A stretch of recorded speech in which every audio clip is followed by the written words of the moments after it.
Okay, this is how we get to Tuesday, the second trading day of the week started. This is Frontier Opening Bell. I am boosting the Mofaya. You see the markets on Monday. The Nairobi bourse went up by 0.1%. And other exchanges that we cover on a daily basis are finishing the red. Nigeria just about 0.02% because of a very sell down that we saw on the shares of MTN and a few other names in the banking sector, despite the fact that the banking sector are finished in the green territory. Insurance fell nearly 2% on Monday. And of course, Eternal Oil and a few others led the other oil and gas in the negative territory. The BRVM in next door, Cote d'Ivoire, saw some of the big names in the negative territory, 0.59%. The Egyptian market finished 0.58%. The second trading day of the week also down. We'll say a few names within the pharmaceutical and healthcare dip on the day. Then you've got the JSE down by 2.42%, a very hard fall for the largest exchange on the continent. Industrial resources, financial services, industrial and resources were down. Financial resources index finished up because of those big earnings from Absa. Absa shares went up 2.5%. FirstRand shares also climbed about the same margin on Monday, just to kick off the formal trading week. Now, listen, if you take me straight to the East African market, where we're looking at some of the biggest news. Standard Chartered Kenya, some of the earnings are still coming through. Standard Chartered of Kenya reporting net profit about 66.2%, 9 billion, roughly 10 billion shillings for full year 2021. And Allianz made an announcement that it's bought a Jubilee, 51% stake in Jubilee Insurance in Burundi. Allianz did massive insurance acquisitions in East Africa, mainly Kenya and a few countries around in 2021. And Leshego, which is a South African-based financial service provider with outfits also in Nigeria, the microfinance bank, says in Uganda that its profit after tax went up 16% at about $62 million for 2021. While the DRC has been congratulated by Afreximbank for adopting a new law on factoring, which will help Africa increase its own share of the global support business activities. And Move Africa is looking to expand into new markets and looking at $105 million in fresh funding.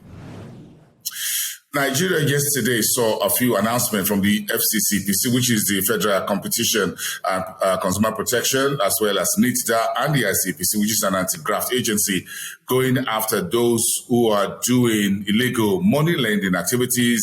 There are allegations that some of the fintech-based money lending operators in Nigeria are using customer data for illegal activities, and a lot of that is now being. So the FCCPC says this joint action enforcement is an initial operation that is now being carried out in the industry. In the meantime, the SEC says it has closed about 5 illegal investment scheme operators in Lagos, Abuja, and Port Harcourt.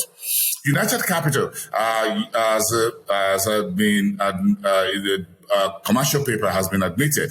12.4 billion naira is the latest Series 8 by this investment banking group, very heavy on the NGX, but this commercial paper is listed on FMDQ Securities Exchange.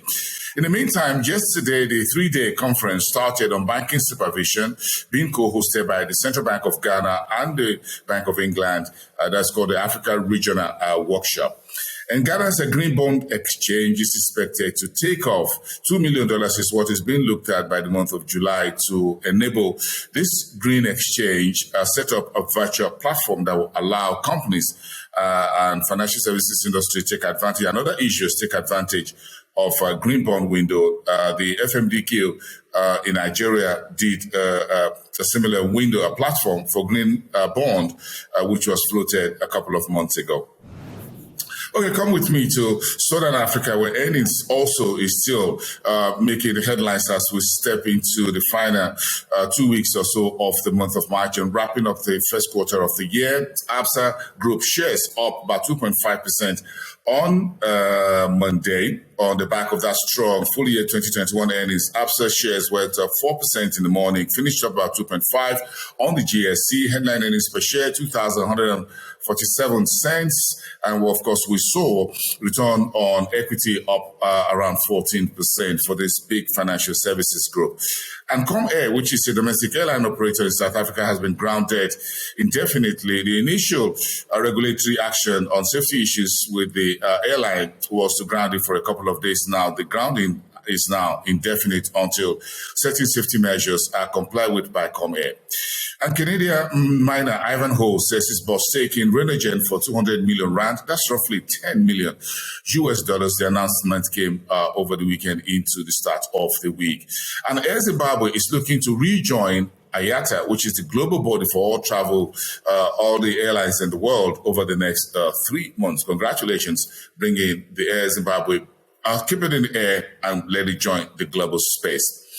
And the Angolan exchange, which is its own bourse, has recorded about 17.7% decline in business deals for full year 2021. A bit of this backward-looking data, market data for the full year 2021. So let's wrap it up, as always, in North Africa, where Egypt is hosting a team of the AFDB from Côte d'Ivoire to ensure the success of COP27.